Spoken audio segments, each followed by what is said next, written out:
Good morning, and welcome to Voice and Vision's Help and Hope webinar series. Thank you for joining us.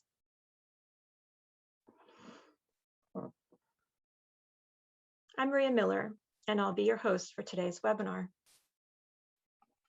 Today's presentation, Many Paths Towards Wholeness, Discovering Authentic Spirituality on the Road to Recovery, is the first in our webinar series, and we're very excited to share it with you.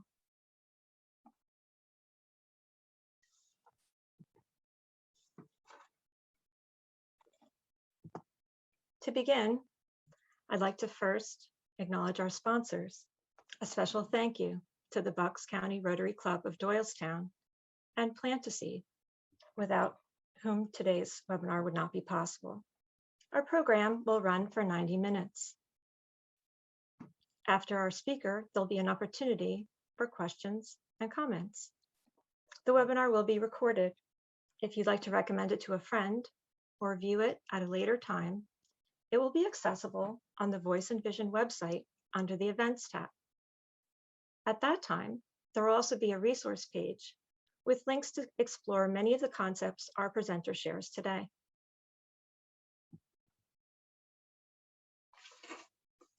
Our webinar series is based on our book series, Help and Hope from Families Who Have Walked the Walk. Individuals, family members, and professionals share their expertise and experience in these publications to encourage and support those living with intellectual disabilities, autism, mental health, and substance use challenges.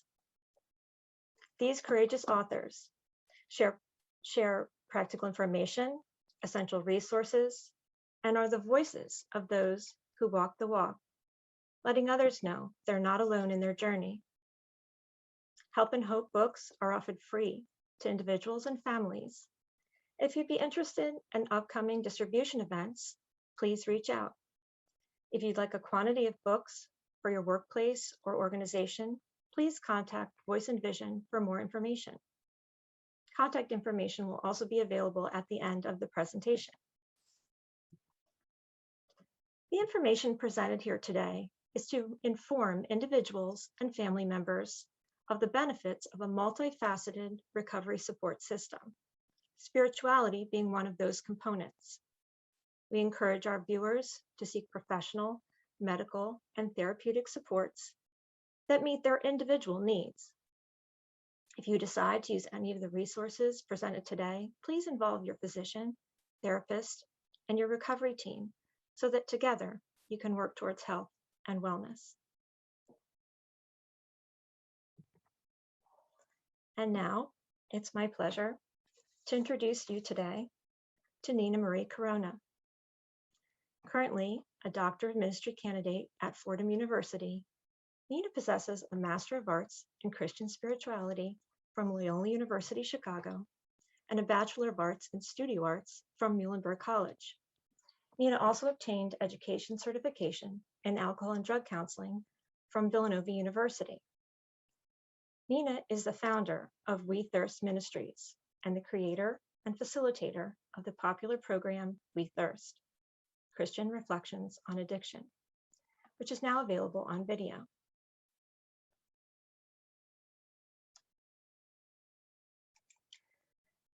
She's the founder and executive director of AFIRE, Active Faith Implementing Relief in the Epidemic, a nonprofit faith-based movement that was born out of the We Thirst series. Nina is also the author of When on Earth, Discovering Christian Spirituality in the Daily Happenings of Ordinary Life, a book of reflections and illustrations, and Clear Bear, a children's book. We're so happy you've joined us. Welcome, Nina. Good morning, everyone. So awkward that I can't hear your reply, but I know you're there. I see the numbers. It's good to be with you. Thanks for being here and for setting aside this time out of your busy day. Spirituality is an important topic, and unfortunately, it's not very well understood. So I hope that when you leave us this morning, you'll be inspired to continue exploring your own spirituality As you'll see, it's a vital part of everyone's health and well-being. So let's get started.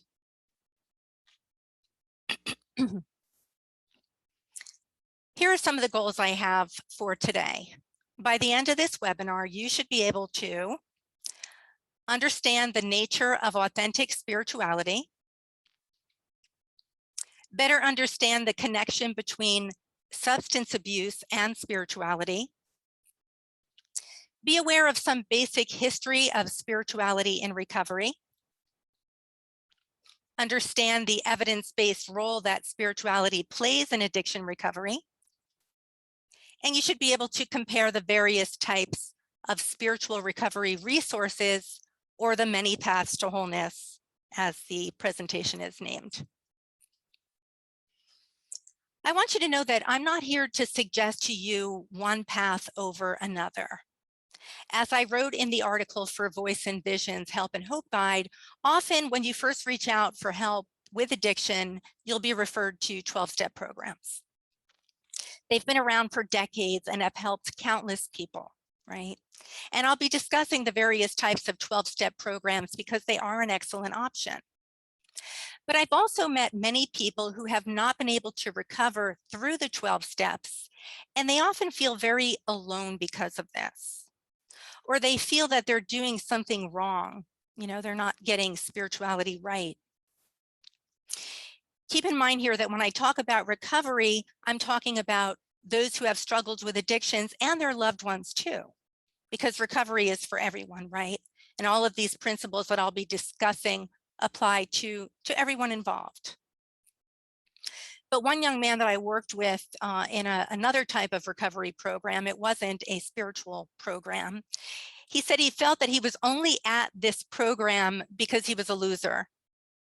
He just couldn't seem to achieve what the others did in the 12-step programs.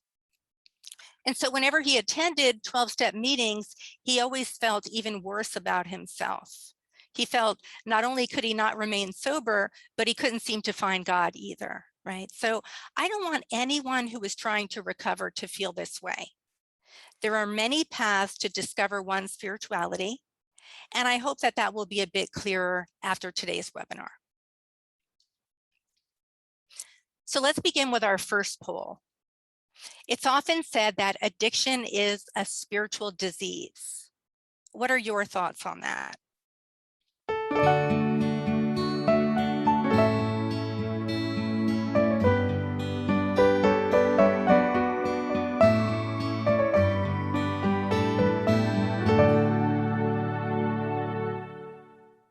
All right, there we are. So it looks like, if I'm reading this, wow, interesting. Okay, so it's kind of split. We've got some that say yes, some that say no, some that say maybe, I'm really not sure.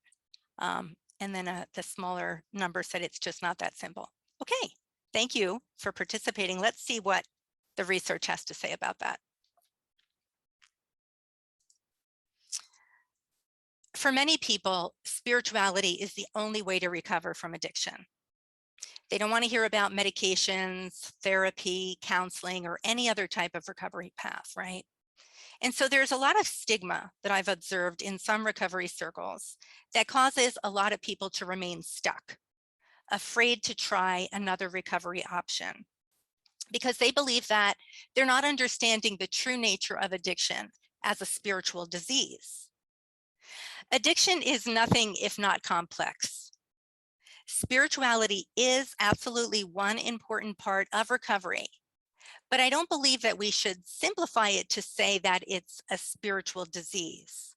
So let's begin by first having a brief look at some current definitions of addiction to see if we can begin to see how spirituality fits in the big picture.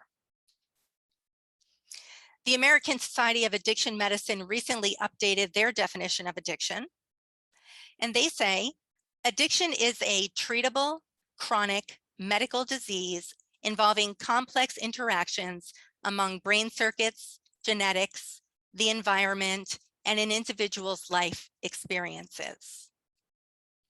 And the National Institute on Drug Abuse defines addiction as a chronic disease characterized by drug seeking and use that is compulsive or difficult to control despite harmful consequences.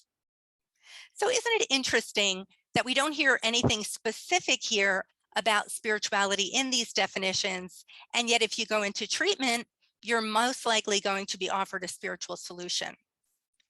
That's changing now, and there are other evidence-based practices in addiction treatment, but still largely the 12 steps remain the most prominent and popular form of treatment. So let's see if we can understand why. So as I said, the American Society of Addiction Medicine says that addiction involves complex interactions among brain circuits, genetics, the environment, and an individual's life experiences. Basically, it happens within a person and all their social experiences, their biological makeup, right, their genetics, their psychology, and spirituality is a part of a person too. So it impacts one's entire nature, body, mind, and spirit. And it could be any one of those that kind of sets addiction into motion, so to speak. We can't really say without knowing many, many more details about a person exactly what it stems from, right? Was it genetics? Was it psychological trauma? Was it a spiritual problem? I'm going to share with you one of my favorite examples of this. We might think of the body as having 4 doors through which addiction can enter: the biological door, the psychological door, the social door, or the spiritual door. So for example, if someone is genetically predisposed to addiction, we might say that the disease enters then through the biological door. The thing is, that person, once they're addicted, is going to be affected in many other ways beyond the biological, right? He or she will be impacted psychologically, mood changes, maybe anxiety, irritability, depression, anger, etc.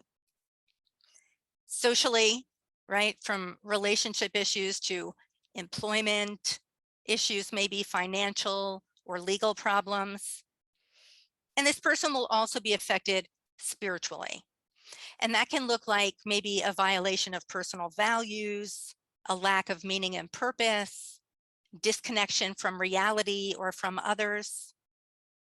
So it doesn't matter necessarily which door it entered through, so to speak. Perhaps it was spiritual for one person or psychological for another. The thing is, once addiction enters a person, so to speak, once inside, it affects the entire person. So attention will be necessary in all of those areas in the recovery process. But I don't think we can assume that a person who used substances was empty spiritually, right? And that that's the only answer to everyone's problems. That will be true for some and untrue for others. For example, I know priests, right, or pastors who are suffering from addiction, and they lead very full spiritual lives, but they're still addicted. They had maybe a genetic predisposition or some psychological trauma. So perhaps addiction entered through the biological door or the psychological door. But once they became addicted, their spirituality absolutely was impacted and needed attention. It could also be that a person is a priest or a minister or a pastor and has a very empty spiritual life. And so that could be the entranceway, right? Just because someone practices a religion doesn't guarantee that they're living a satisfying spiritual life. So the point is, I think we are complex, right? And addiction is complex. We are not merely biological, comprised of bones and flesh and organs, right? We have complex minds that interact with our bodies in amazing and complicated ways. And our relationships in our lives and our cultural experiences all impact how we react and respond. And we're not simply spiritual beings, but that is a part of us. So our spiritual lives also impact us greatly. Too often, treatment, and not only addiction treatment, by the way, treatment is divided, right, into either a spiritual approach or a psychological approach or a medical approach. The fields of psychology and science and medicine are finding, or perhaps rediscovering, that psychology and medicine can't do it all, right? There are existential problems in life that psychology and the limitations of our humanness cannot solve, but spirituality can. So let's look at some of the unique benefits of including spirituality in the recovery process. Spirituality can help people come to terms with or even go beyond their human limitations. There are many things that we can't answer or soothe or solve scientifically. Spirituality can offer additional solutions then to our problems. Spirituality embodies deep yearnings that we have within us, right? It taps into very powerful emotions and just a different way of viewing the world. Spirituality can broaden our perspective, help us to see things beyond the small things that we're looking at in our lives.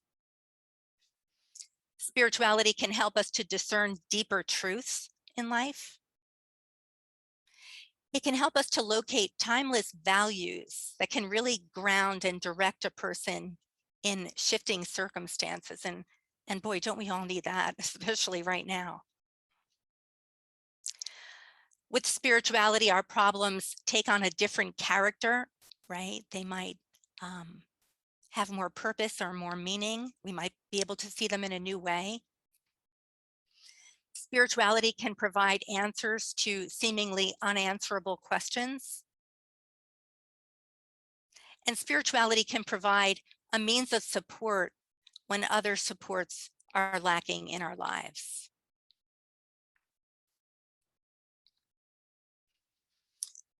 One popular psychology professor noted that utilizing spirituality in recovery is like tapping into a reservoir of hope. It's a source of solutions for life's most profound problems. And I think we can all agree that, especially in the field of addiction, hope is a valuable resource and one that is often really lacking. So, spirituality provides some useful and unique ways to approach recovery challenges, but is it effective? What do you think?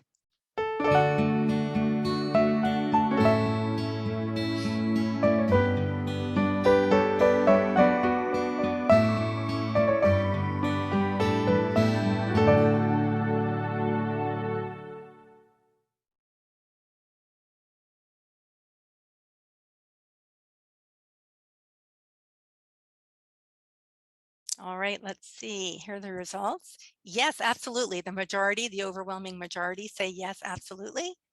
And some people are not really sure. All right. You've come to the right place.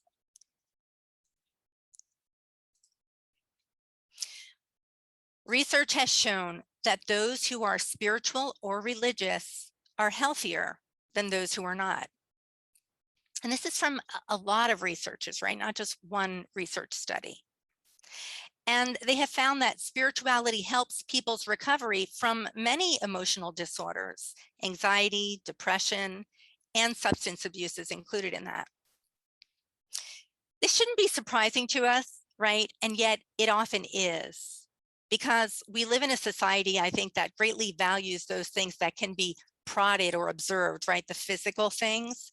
And we tend to really dismiss spiritual realities as if it's a figment of our imagination or something, right? Those things that we can't touch or measure. I find this to be really interesting. When I was working at the college, I would have conversations with the students there, because I was always teaching science students, spirituality to science majors.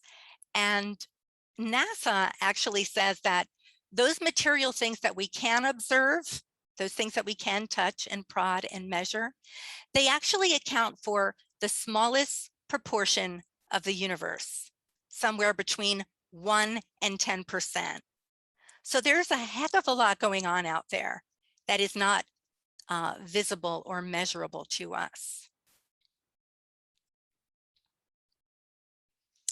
The Handbook of Religion and Health is the result of work done by professors at Duke University. And they've been studying the effects of religion and spirituality on health for decades. The first volume of their results was published in 2001. You see them both here. And the second edition was published in 2012. In terms of alcohol and drug use, their 10-year review found that religion and spiritual involvement was related to less alcohol consumption in 240 out of 278 cases.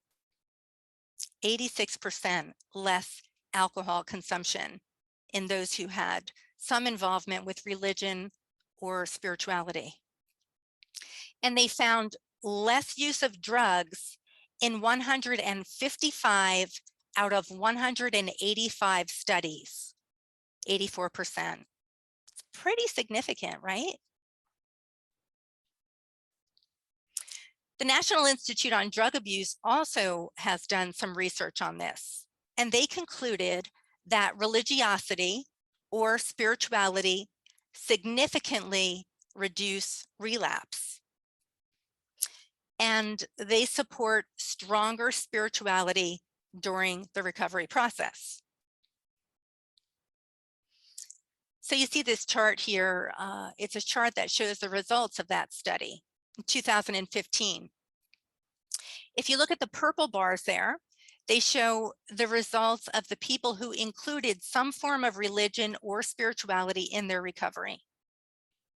You can see that the researchers measured the strength of their beliefs, how often they attended religious services or read religious materials or watched religious shows.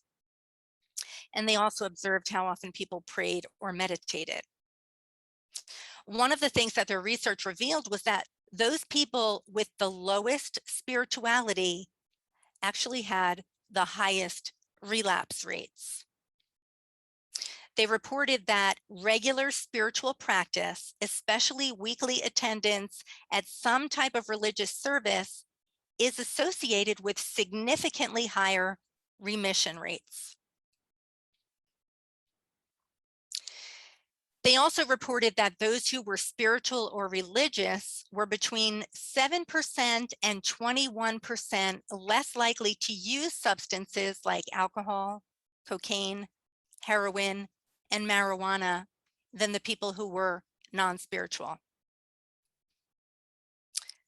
These results demonstrate the clinically significant role of spirituality in recovery. And like I said, these are just a few of the studies here that I've named. There are certainly many, many others, and they all seem to show similar outcomes.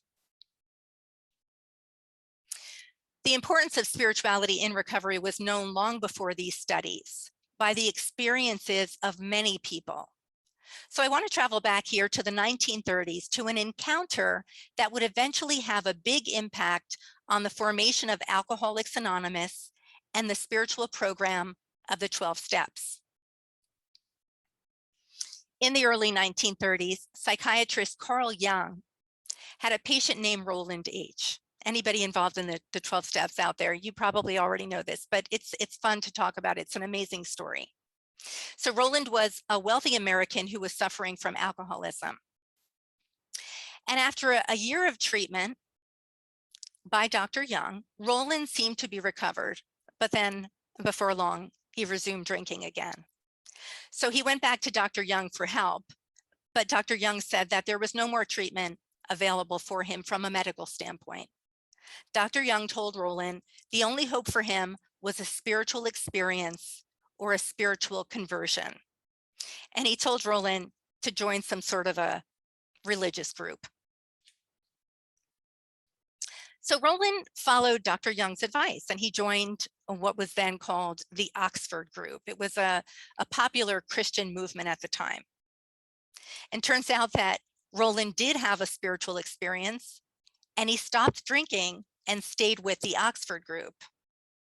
He eventually helped another person who was struggling with alcoholism. This person's name was Ebby. He gave him the same advice that he had gotten from Dr. Young, that he needed to have a spiritual experience. And so this guy, Ebby, followed Roland's advice, and he said he got religion and he also stopped drinking. Sometime later, the same thing happens again. A friend of Ebby's, Bill W., who would eventually become the co-founder of Alcoholics Anonymous, was also struggling with alcoholism. Ebby tells Bill how he got religious and about the principles of the Oxford group, and Bill follows him and stops drinking, and it's the beginning of, as I said, what would eventually become Alcoholics Anonymous. So decades later, right, moving now to the 1960s, 1961 or so, Bill W. decided to write to Carl Jung to thank him because amazing things had happened from his advice decades earlier. And Bill told Dr. Jung about the ripple effect of the advice that he had given to Roland H. all those years ago.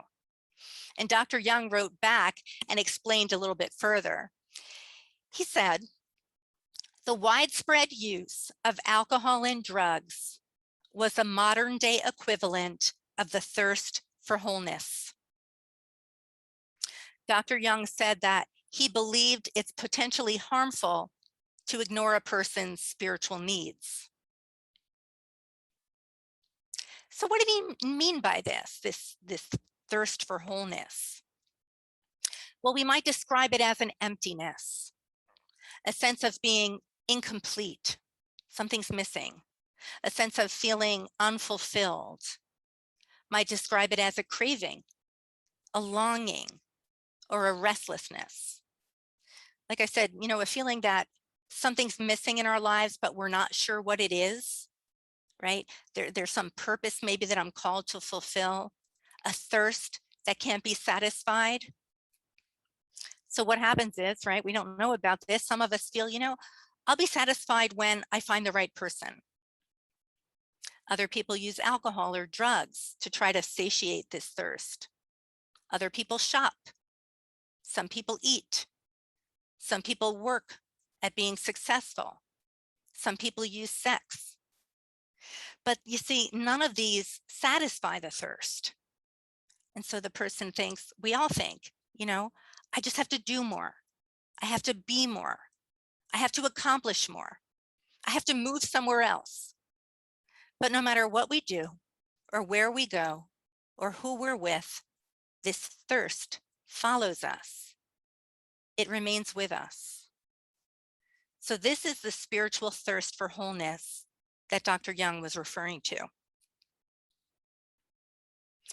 I think that this thirst for wholeness is common to all of us. We just don't know what it is, right? Nobody tells us what it is. We feel it, but we don't recognize it. I watched several documentaries recently. One was about Elvis Presley, Elvis the Searcher, really good. And another one was about, the new one, about Anthony Bourdain. And both documentaries referred to the men as searchers. They said they were always searching for something, but could never seem to find it. So to me, that's this thirst for wholeness that Dr. Young was referring to. So let's take a moment and pause for another poll. Does Dr. Young's concept of a thirst for wholeness resonate with you? Is this something you can relate to? Maybe you've experienced it.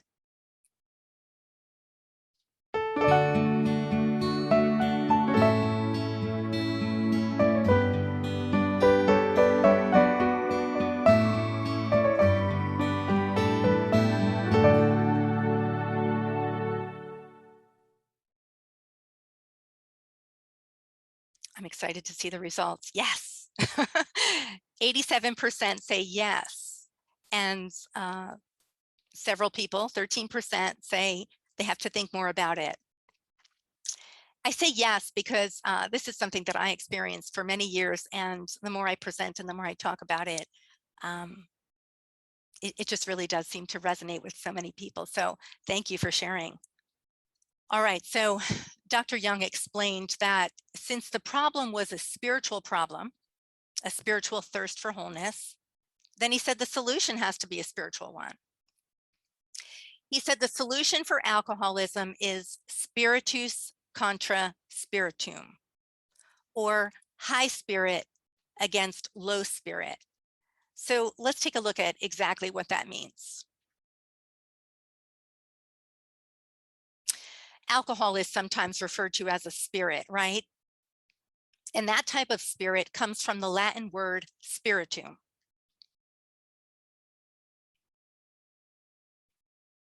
There's another Latin word for spirit, which means breath or air, and it's associated with God or the Holy Spirit. And that word is spiritus. So after working with Roland and the others suffering from alcoholism, people for whom there seemed to be no cure and no hope, after so many died or ended up losing everything, they were put away in mental institutions often. After working with this cunning, baffling, and powerful disease, Dr. Young concluded that alcoholic spirits or spiritum, were being used as a substitute for God's spirit or spiritus. He said the spirit of alcohol was an attempt to fill the thirst for the Spirit of God. And so his famous conclusion, in order to recover, one had to substitute the thirst for alcoholic spirits with the Spirit of God, spiritus contra spiritum. Substitute the Spirit of God for the spirit of alcohol. How could this even work, right? Why would the spirit of alcohol ever substitute for the Spirit of God? Well, the reason is because substances give effects that mimic spiritual states of consciousness. So let's look a little bit more closely at this. What are the spiritual states that substances mimic? These are some states that people experience when they live an authentic spiritual life. Unconditional love, inner peace, joy, unity, creativity, service, and playfulness, a sense of being spirited or alive. Well, if you talk to people who've suffered from addiction about what they feel when they drink or use, they're not doing it for no reason. They're getting something, right? Most of the descriptions you'll probably discover will be spiritual in nature. Substances are an inauthentic spiritual solution that they have found that works temporarily. So for example, if you ask someone what they feel when they're under the influence, why they do it, they might say, I feel more creative. That's a spiritual state of consciousness. Notice I'm not going to keep repeating it. Notice on the in the column there, I feel more fulfilled. I feel more calm. Inner peace, right?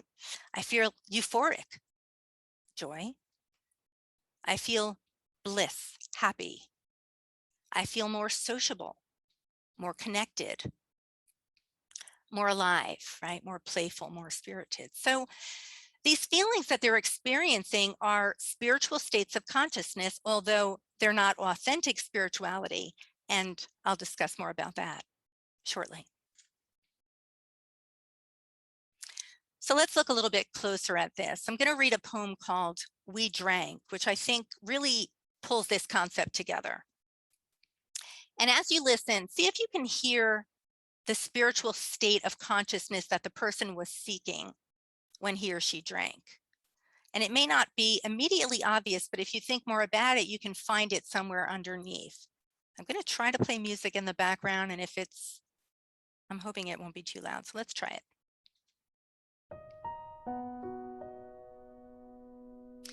We drank. We drank for happiness and became unhappy. We drank for joy and became miserable. We drank to be outgoing, became self-centered. We drank for sociability became argumentative. We drank for sophistication, became crude and obnoxious. We drank for friendship, made enemies. We drank to soften sorrow and wallowed in self-pity. We drank for sleep and awakened without rest. We drank to make conversation easier, slurred our speech.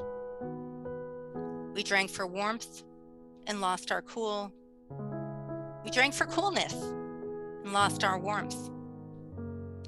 We drank to feel heavenly and knew hell. We drank to forget and were forever haunted. We drank for freedom, became slaves. We drank for power and were powerless. We drank for strength and felt weak. We drank for sex and lost our potency. We drank medicinally and acquired health problems. We drank because the job called for it and lost the job. We drank for relaxation and got the shakes. We drank for confidence, became uncertain. We drank for bravery and were afraid. We drank for certainty and became doubtful. We drank to stimulate thought and blacked out. We drank to erase problems and saw them multiply. We drank to cope with life and invited death. So, as I said, if you listen closely there, you could hear that the person was seeking spiritual states, right? Like happiness, joy, confidence, freedom. But of course, these could not be filled by alcohol.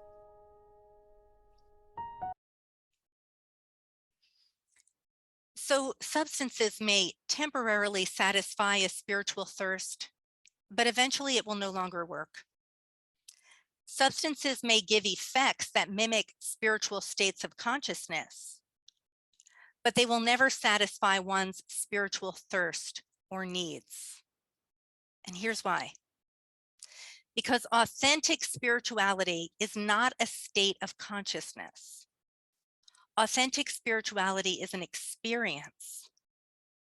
And it's a conscious experience, an ongoing experience of consciously moving beyond oneself towards something higher, right? Some ultimate value, which for many people, of course, is God.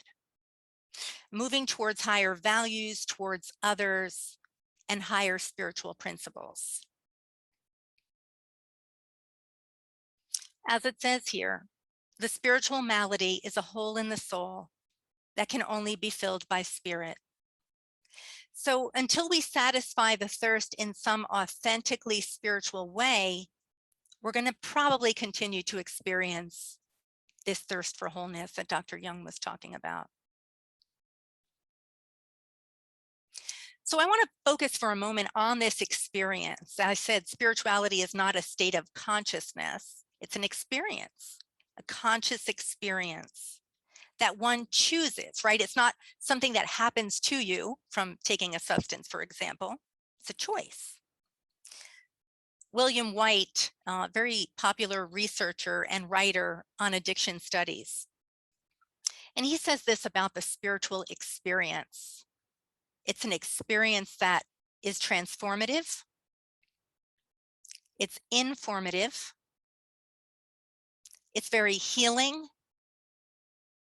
It's very empowering. It connects us. And it centers us. And it ultimately liberates us, frees us from our addictions. He says, you know it when you see it in someone or you experience it yourself, even if you can't define what it is, you know it. He says it's intense, it transcends ordinary experience, transforms you, it's powerful, and it brings meaning and purpose to one's life. And spirituality, these experiences happen in all areas of our lives. We don't reserve our spirituality for certain days of the week, for example, right? Or certain periods of the day that we name as spiritual. We strive towards God or our ultimate values and our spiritual principles in all the experiences of our lives, in all of our relationships, in our work, in our thoughts, words, and actions. This comes with us into all of our affairs, at home, in the world, and it influences our choices and our actions, the things we decide to do or not do, perhaps the people we choose to befriend or not, where and how we spend our money, right? What we look at or don't look at. Our spirituality is integrated, if it's authentic, right? It's integrated into all aspects of our lives. So by making this an important part of our lives, we consciously choose to keep moving forward towards what is ultimate for us, right? At the end of our lives, what was ultimate for us? What values, right? All that is good. And as I said, for so many people, God. The 12 steps then were a method that was created to help people walk this spiritual path, to move beyond themselves and towards spiritual values, towards God, towards others. They are a method, a way to integrate spiritual principles in all aspects of one's entire life. And of course, they were created specifically for people struggling with alcoholism. The founders of Alcoholics Anonymous eventually left the Oxford group to form AA, right, which is a non-religious group. But they borrowed many of their spiritual principles from the Oxford group. And you can see the spiritual principles of the 12 steps here. They might be slightly different depending on the source you look at, but basically you get an idea: honesty, hope, faith, courage, integrity, willingness, humility, love, discipline, perseverance, awareness, and service. And as I said, these principles are to be practiced in all of one's affairs, right? It becomes a part of one's life.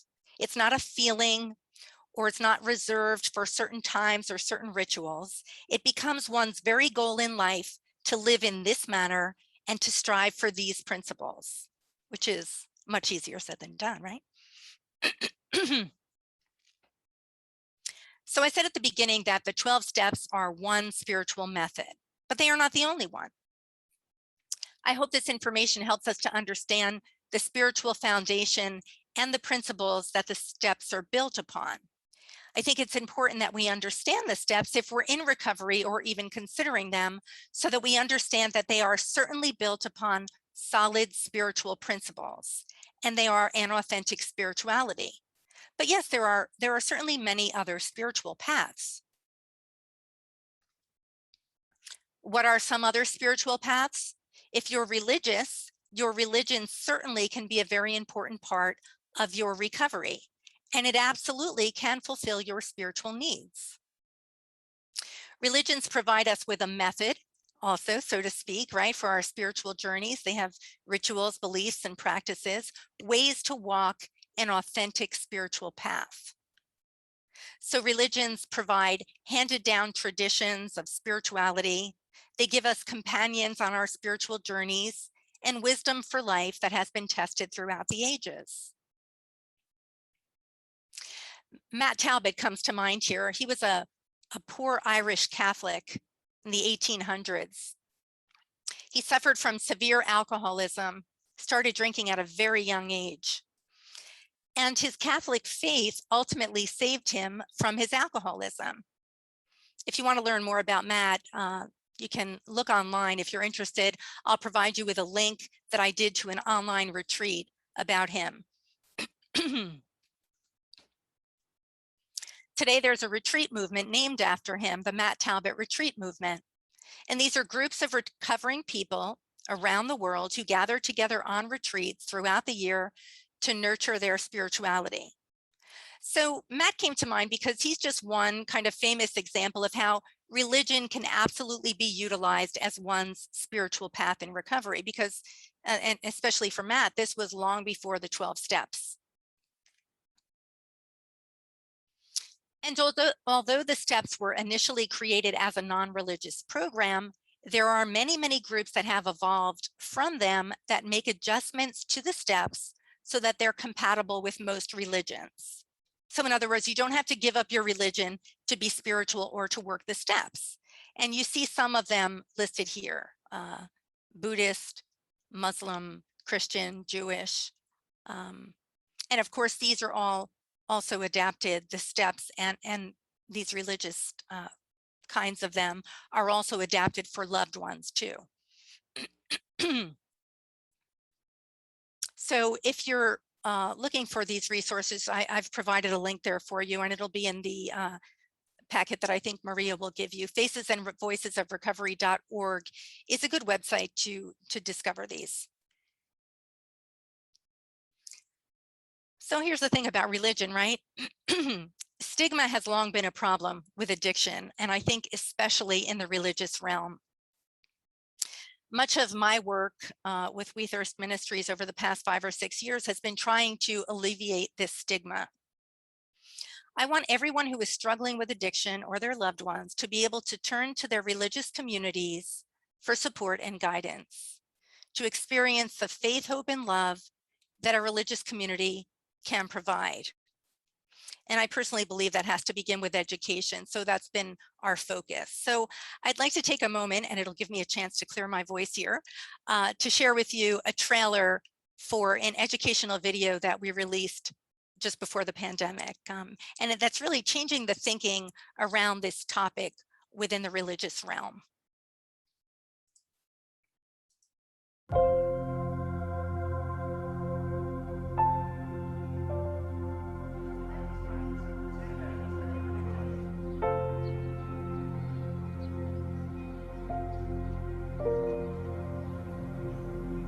I think everybody knows somebody who is affected by addiction, whether it's alcoholism or drug addiction or gambling. I mean, there's so many different kinds of addictions. It is an epidemic, and people are suffering in silence.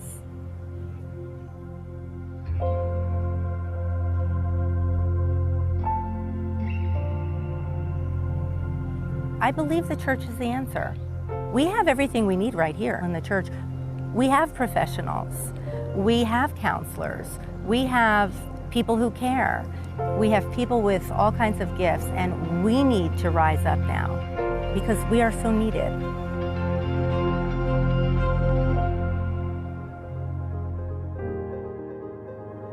What does addiction have to do with Christianity?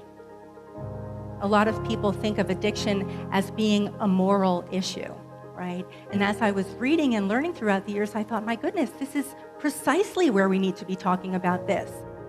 So the We Thirst series is a comprehensive educational program on addiction. It explores each aspect of the biopsychosocial spiritual model of addiction. So it's education on the one hand, but it's looked at through the lens of our Christian faith. The epidemic needs a lot of attention, but I think maybe what it needs more than anything is hope. As a church especially, I think this is what we exist for. There is always hope, and hope changes everything. I'm teaching them a lot of information, and then I will pause and have periods of reflection to give attendees time for their head and their heart to meet. And that's where real wisdom is. When families are dealing with addiction, it's life and death. It's really important that people feel that they can wake up another day and put their feet on the ground and that they can persevere. And this program does that. the core of the mission is to help turn our hearts and minds in the right direction, that we break the stigma, that we come together as a church to learn and grow and be transformed. And then we can change, and then the world can change.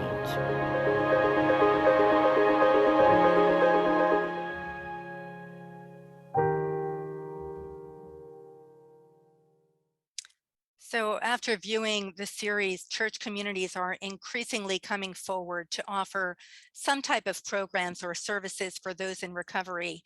And hopefully this will continue and help people more comfortable reaching out to their religious communities for spiritual and other support.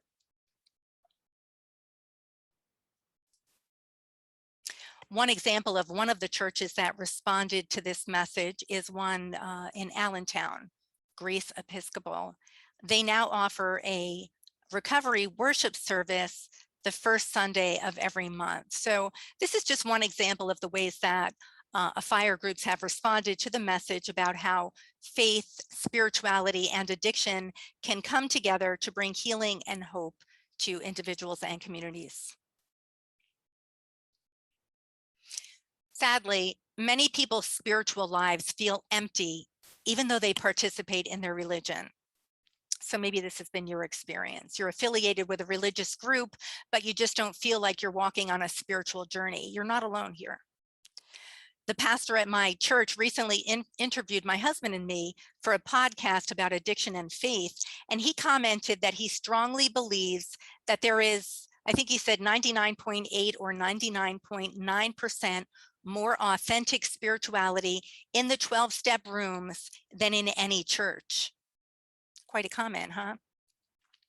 I think he's right, unfortunately. Oftentimes, people in churches don't understand how to integrate their religion, their spirituality into all aspects of their lives.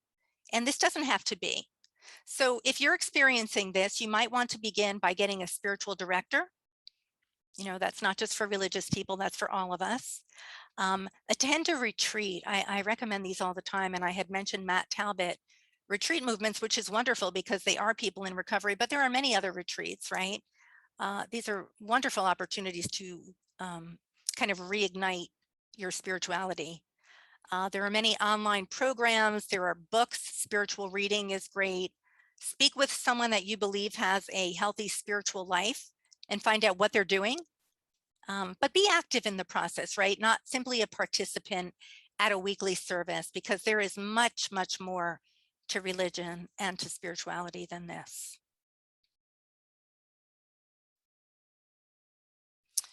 One article in the Journal of Religion and Health summed up many of the studies on spirituality in recovery, and they noted, I thought this was really interesting actually, they said being vaguely spiritual does not seem to help behavior change. They said it's important that one's spirituality includes concrete beliefs, behaviors, and/or belongings in order to change behavior outcomes. So many of the recovery programs, including the 12 steps, have these elements, right? And as you see here, religions do too.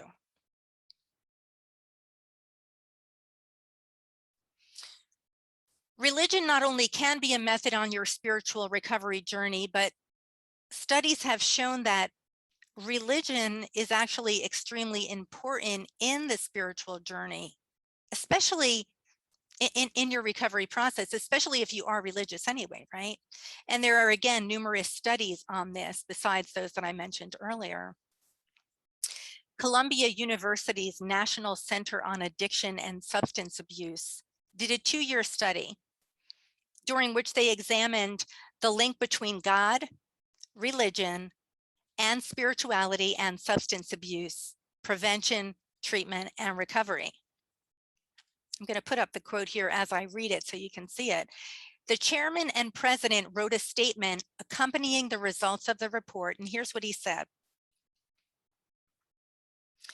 He said, the key finding of this 2-year study is this: if ever the sum were greater than the parts, it is in combining the power of God, religion, and spirituality with the power of science, professional medicine, to prevent and treat substance abuse and addiction. So I think it goes back to the whole body, mind, spirit thing, right? We're integrated. We're more than just one part, right? If ever the sum were greater than the parts, it's in combining all of them. So religion is important, especially if you are religious already. You don't need to give up your religion to focus on your spirituality. I hope that makes sense. All right, let's take another poll so you can do some talking instead of me. Many people think they don't need religion or any other group to be spiritual, right? They can pray and meditate on their own and have a perfectly healthy spirituality. What do you think?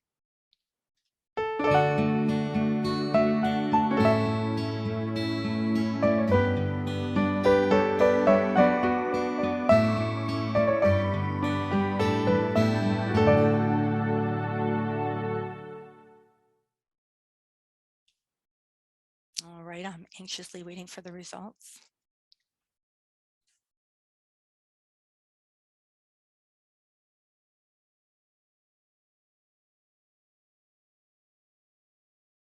It's a hard one.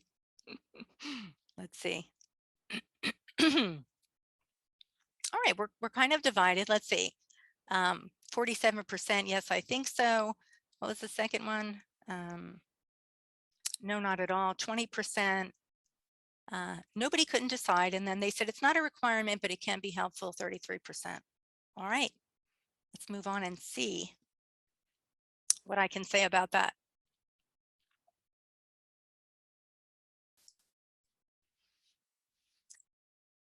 I feel like this needs to be a whole presentation in itself, right? So I'll just comment on it basically. Personal spirituality is becoming more and more popular for many reasons, right? Like I said, we don't have enough time to cover this as thoroughly as I should.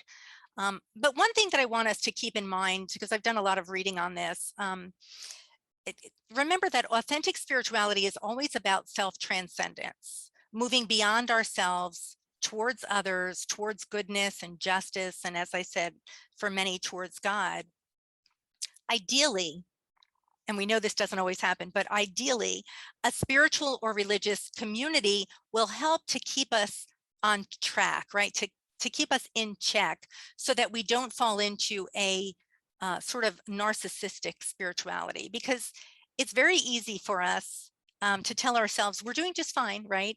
We're great, we're very spiritual, we've got this down pat, and maybe we're really not. And this is true of all of us, right?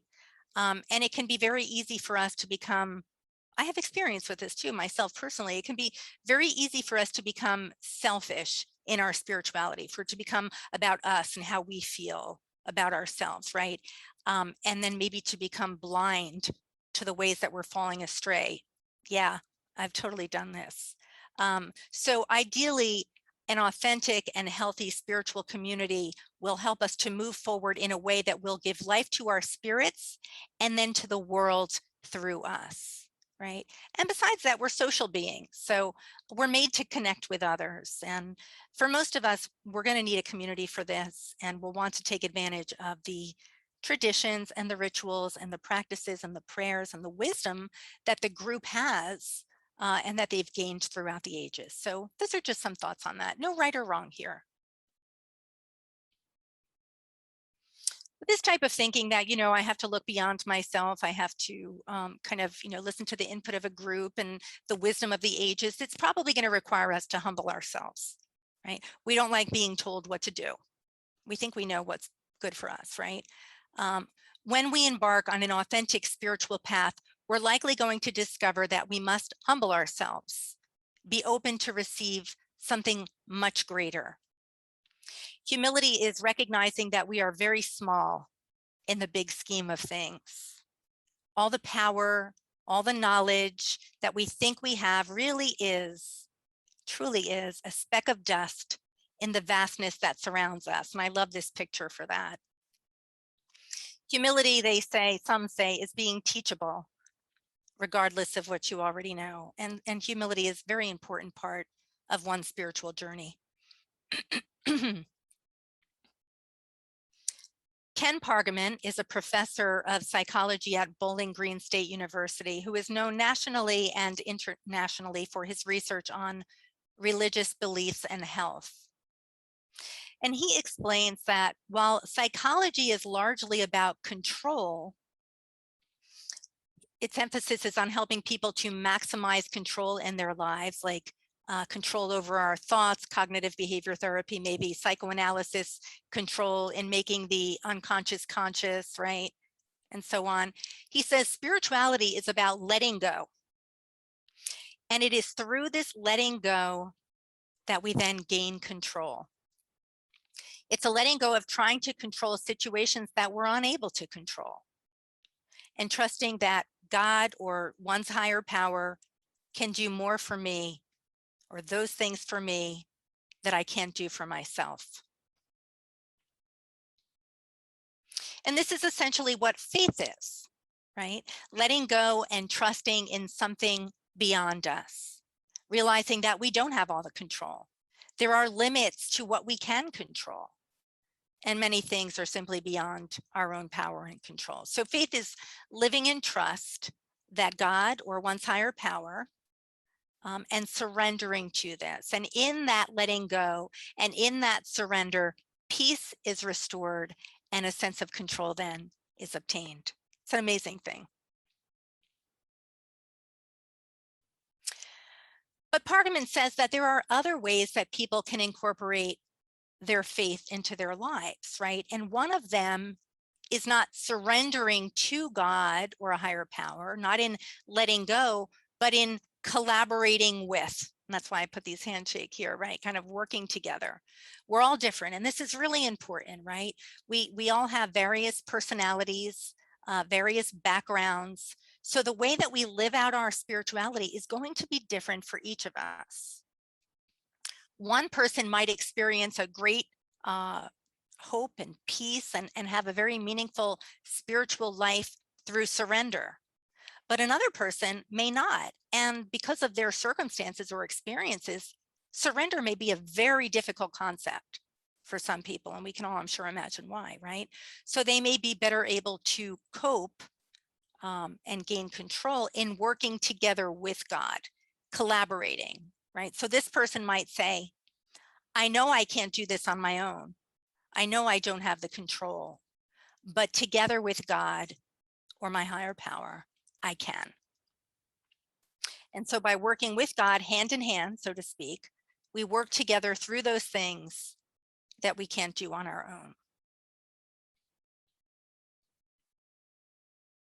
Well, suppose you're not affiliated with a religion and you're not interested in the 12-step programs. Is spirituality just like not possible for you? There's always a possibility, right? You might want to find a counselor or a therapist who is trained in spiritual competencies in their counseling. They can walk with you in your recovery journey and your spiritual journey. The American Institute of Healthcare Professionals is one resource that can help you find a counselor who is trained in spirituality as well. And their website includes a database of professionals who've been trained in spiritual counseling. And I think that's important, you know, to be sure that the person understands that they have some sort of a background and training in this, because they may have very good intentions, but there's a lot more to know than that. So, but there's also many other resources that are not listed on this website, and people who have been trained through other avenues, certainly, than the American Institute of Healthcare Professionals. So you can also find a spiritual director, as I mentioned earlier, or a spiritual companion. And again, there are databases online for those. And if you ever have trouble finding them, you can always shoot me an email and I'll be happy to help. So authentic spirituality, this is one of my favorite parts of spirituality. It takes us beyond ourselves towards some ultimate value. And this is most likely going to move us in some way towards service, right? Some type of service, whether it's small service or large service. The 12th step of Alcoholics Anonymous is about carrying the message to others, right?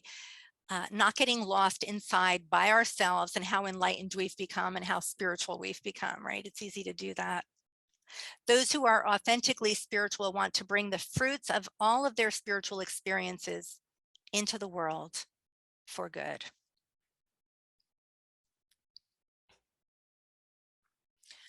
When we attend to our spiritual needs, by whatever path we choose, as Dr. Young said, our spiritual thirst for wholeness will be fulfilled, and we'll have a renewed spirit, one that will give us new life and new purpose, one that will transform not only us, but hopefully others and the world. So I hope I've given you at least a few things to think about here this morning. I hope you're all still awake. I can't see you. I hope I've sparked some desire to begin exploring your own spirituality, or maybe continuing on your spiritual path with more zeal. If you're not sure where to begin, I'll give you a few ideas here. If you're religious, start with your religion, your pastor, your priest, a friend at church, maybe groups or ministries at church. Find a spiritual director or a spiritual counselor or a therapist who specializes in spiritual competencies. Attend 12-step meetings if you haven't yet. Get a sponsor, a companion who's done this before. But continue seeking. Whatever you do, don't give up, right? If you've tried a few different things and you feel like it's not for you, keep seeking and don't give up. Sometimes the spiritual journey is very long and winding and messy and confusing, but it is really worth it and really important for our health and well-being and in recovery. So to conclude, I want to share a video that I created a number of years ago about spirituality. It's just a short inspirational video. I think you'll like it.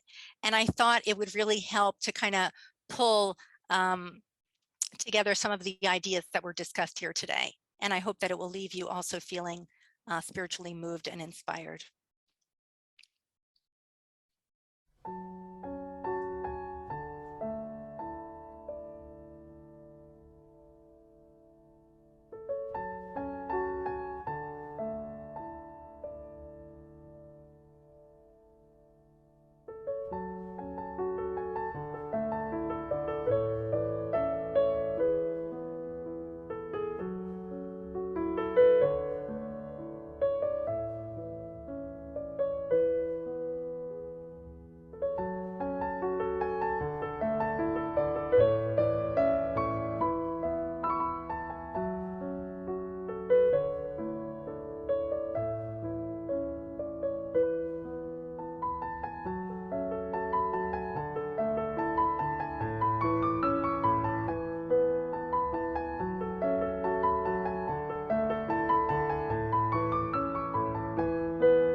Well, I tell you, I made that video a number of years ago, as I said, and it still moves me today. And um, I love this topic, and I hope I've been able to share my passion with you and some of my knowledge. And I hope that it inspired you and it helped you in some way. And I'm grateful to have been here, and thanks to Voice and Vision for asking me. So I think we're going to do a Q&A next. If you have any questions or comments, I'm happy to hear them and answer them.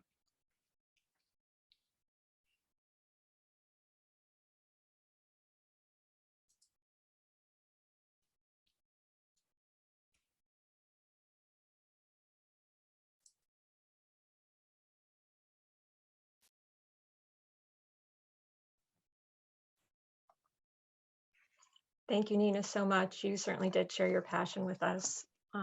Thank you again. So at this time, we're going to open the Q&A feature for your questions or comments. All questions and comments will be posed anonymously. And hopefully I know the answers.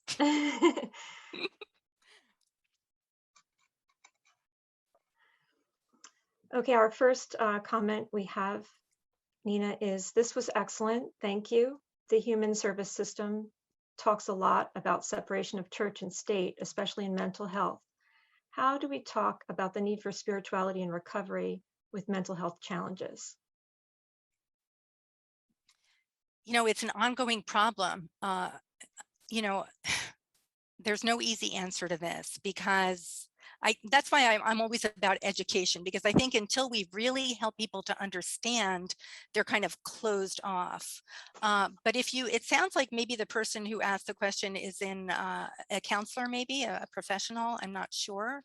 But if you are, there are many opportunities for ongoing education that can kind of help you in that. There is no easy answer, except that I think you learned a lot here today, that just from this that you'll be able to share, and to feel confident in knowing that it's okay to talk about it. Not only is it okay, that it's important, and that there is research, right? It always bring it back to the research. It's not just about, you know, a flighty feeling of how we feel or something that we believe. No, actually there's documented research on the importance of this. So there's just, it's a part of our human nature. Why wouldn't we, right? Did I answer that or no? Just shoot another question if I didn't. Another question we have is, how can clinical therapy be seamlessly weaved within spirituality so that they're not at odds or in conflict with one another? Yeah, I mean, this is the timeless question, faith and science, the division. All of my work right now, actually, stay tuned, because I'm working on my dissertation right now, and it's about a collaboration. Graced collaboration is the program that I'm creating, and it's about uniting, just like that one man had said in the CASA study. You know, it's the greatest power is in uniting all of those. And how do we do it? We have to, you know, one step at a time, just do our part, you know, to bring this forward, because it's just a classic division. Again, if I didn't answer it, just shoot the question over again.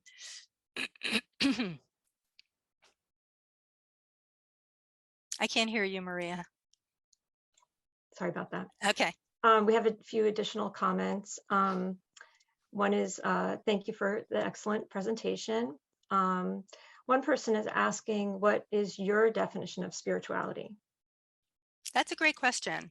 I think everything I shared here was a compilation of what I believe, right? After looking through everything, I do believe it is a conscious experience of movement in life towards those values. You know, at the end of my life, I always think about this, at the end of my life, how would I have want to have lived? My spiritual journey is a striving towards that. But of course, it's much more complicated than that. But if you look at, yeah, I mean, I think that's my answer. But as I said, this presentation and then my other presentations that I give are always a compilation of everything that I've experienced, which is the most important thing, because I've learned a lot But what I know just through experience, through my personal experiences, because spirituality is an experience. So if I didn't have some very strong spiritual experiences, I don't think I'd be able to talk about it at all. But so everything that I share is in combination of what I've read that makes sense to me because of my experiences and what I know. Did I answer that question? I feel like I'm not answering them. Yes, thank you. This comment is, families and individuals often get stuck or angry from the degree of suffering involved in the trauma of the recovery journey. Yes. Do you know of any good spiritual resources that focus on the meaning and purpose of suffering and the path to healing? I'm actually doing a couple of upcoming talks on, and on suffering, but I mean, that's going to depend, the resources that I might give you would depend on your religion or your spiritual background. So I don't want to just kind of, maybe email me if you can. Maria can share my email address with you and I can look for something specific to your beliefs. But what I share with people in my talks on suffering from my spiritual perspective is what I learned throughout the years. Suffering was a huge part of my spiritual journey. Though when I started out on my spiritual journey, I started out with this kind of very innocent faith. And I didn't understand where suffering fit into that as I was trying to live a very clean, simple spiritual life, because that's what I thought spirituality was. And then all hell broke loose. And I had to come to terms with, well, how does this even fit into the spiritual life? And what I discovered through many years was that in retrospect, and I hate to say this to people because when you're in the middle of suffering, nobody wants to hear this, and I certainly wouldn't have either. In retrospect, that walking through the suffering in whatever way that I could, and it was often very difficult and very painful, but that step by step walking through, screaming, yelling, anger was all part of the spiritual journey. The anxiety, all of it was part of the spiritual journey. And that's a whole nother talk in itself, but I hope that helped a little bit. And email me and I can give you something specific. Our next comment is, one way to integrate is to ask people about their spirituality in therapy sessions and interactions, and then ask the person how they would like that included in their therapy, treatment, and support. That's right. And that's, yeah, that person sounds like maybe they're trained in spiritual competencies. But for me, it's very important that you do have some sort of a training so that you can understand how, because there's so many different religions, there's so many different types of spirituality. But yes, it's so important to do that. And not enough people do, probably because they feel kind of uncomfortable with it. Because if somebody is spiritual or religious and you bring that up to them, wow, you've got a whole nother option here to work with that can really empower them and bring them hope. Yes. So thank you. There's a question. Wonderful presentation. Wondering if you've read Breathing Underwater Spiritually and the 12 Steps by Richard Yes. Rohr. Wonderful book, similar message. Yes, I have that. Yes. Mm-hmm.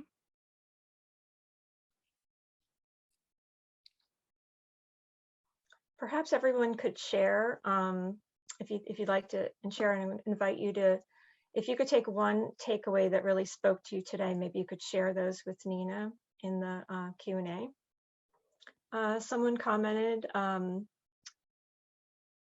that she has a much better understanding now of spirituality versus religion. So thank you. Good, good. Glad to hear that. As her takeaway. Another takeaway, you can't be whole without spirituality, as we're all spiritual beings. That's right. And isn't it sad that sometimes we're treated as if we're not, right? It's just left out. Another question, I like the whole idea of spirituality and realize it can help me, but I have a hard time quieting my mind for prayer and meditation. Do you have any recommendations for that? Yeah, I love this question.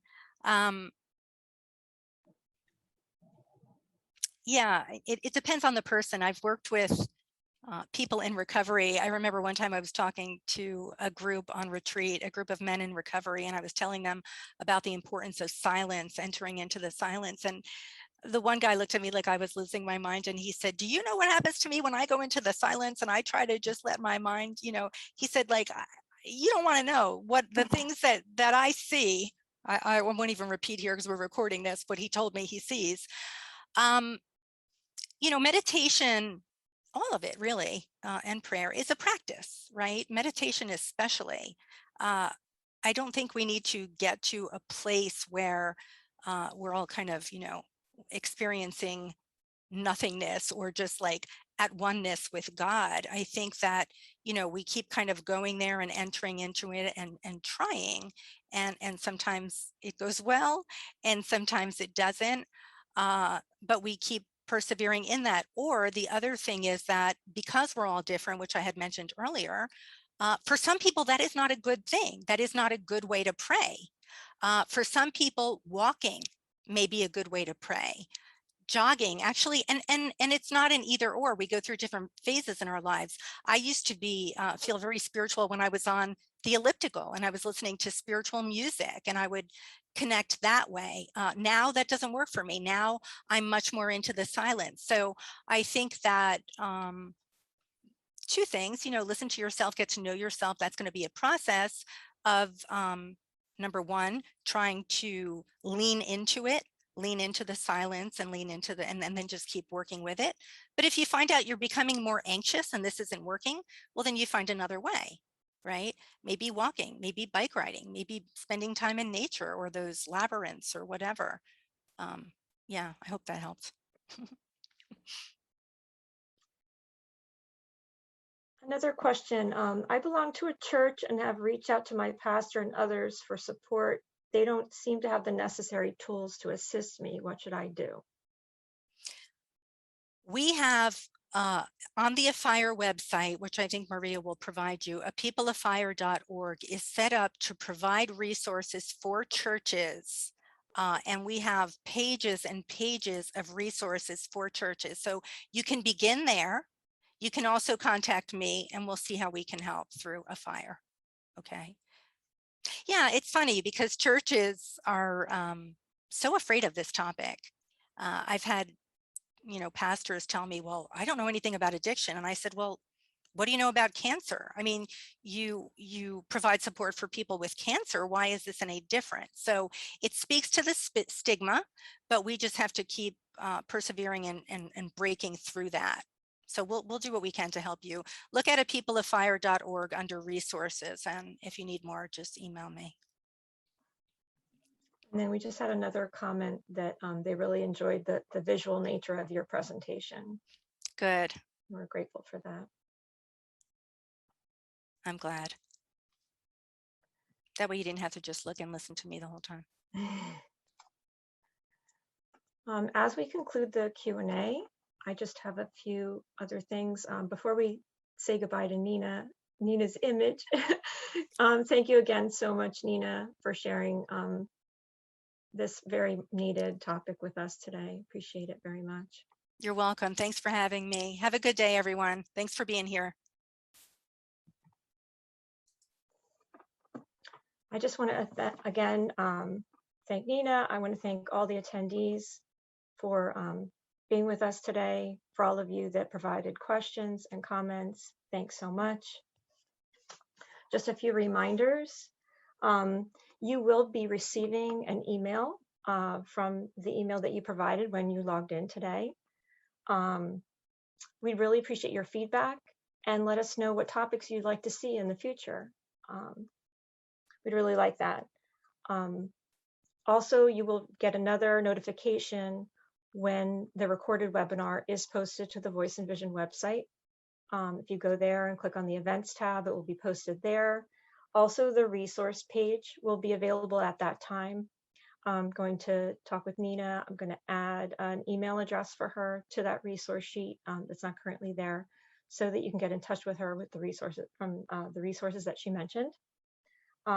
If you want information about book distributions, or if you'd like a quantity of books for your workplace or your organization, or if you have another question that we weren't able to get to today, you can contact us, please.